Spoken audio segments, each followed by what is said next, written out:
Hello viewer, we have taken the design of the layer.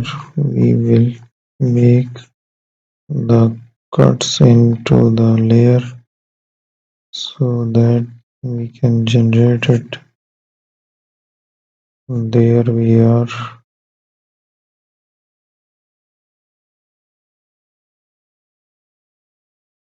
So it's a ring design we are going to create.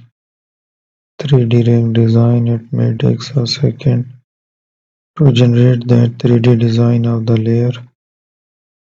There it is, the layer design we have.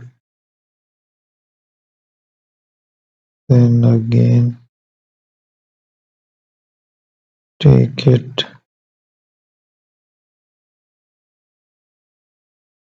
make the further one we will have